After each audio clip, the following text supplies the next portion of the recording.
રાષ્ટ્રપિતા મહાત્મા ગાંધીની 77મી પુણ્યતિથિએ રાજઘાટ પર વડાપ્રધાન મોદીએ પુષ્પાંજલિ અર્પણ કરી હતી। દેશ માટે બલિદાન આપનારા શહીદોની સેવા અને બલિદાનને પણ યાદ કર્યા હતા।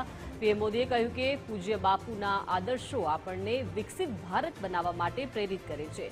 રાષ્ટ્ર માટે શહીદ થયેલા તમામ લોકોને પણ શ્રદ્ધાંજલિ અર્પણ કરું છું અને તેમની સેવા તેમજ બલિદાનને યાદ કરું છું।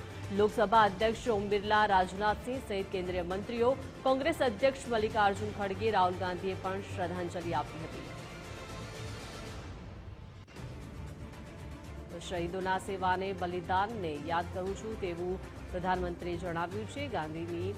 મહાત્મા ગાંધીની 77મી પુષ્પાંજલિ અર્પણ જે છે તે પીએમ મોદીએ રાજઘાટ પર જે છે તે અર્પણ કરી છે। પૂજ્ય બાપુના આદર્શો આપણને પ્રેરિત કરે છે તેવું પણ વડાપ્રધાને જણાવ્યું છે। રાષ્ટ્ર માટે શહીદ થયેલાઓને પણ શ્રદ્ધાંજલિ તેઓ અર્પી। મહત્વનું છે કે શહીદોના સેવાને બલિદાનને યાદ કરવામાં આવ્યા।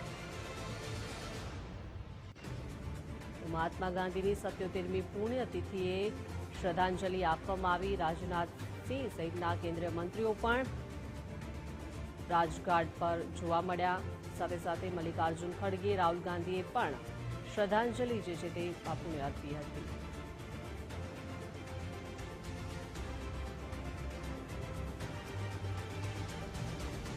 રાષ્ટ્રપિતા મહાત્મા ગાંધીની 77મી પુણ્યતિથિએ રાજઘાટ પર વડાપ્રધાન મોદીએ પુષ્પાંજલિ અર્પણ કરી હતી અને દેશ માટે બલિદાન આપનારા શહીદોની સેવા અને બલિદાનને પણ યાદ કર્યા હતા। અને આ સાથે જ પ્રધાનમંત્રીએ જણાવ્યું હતું કે પૂજ્ય બાપુના આદર્શો આપણને વિકસિત ભારત બનાવવા માટે પ્રેરિત કરે છે।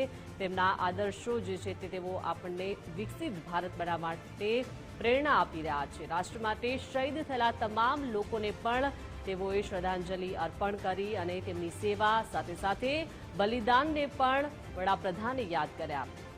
લોકસભા અધ્યક્ષ ઓમ બિરલા, રાજનાથસિંહ સહિતના કેન્દ્રીય મંત્રીઓ રાજઘાટ પર ઉપસ્થિત જોવા મળ્યા। સાથે સાથે કોંગ્રેસ અધ્યક્ષ મલ્લિકાર્જુન ખડગે, રાહુલ ગાંધીએ પણ શ્રદ્ધાંજલિ અર્પી હતી।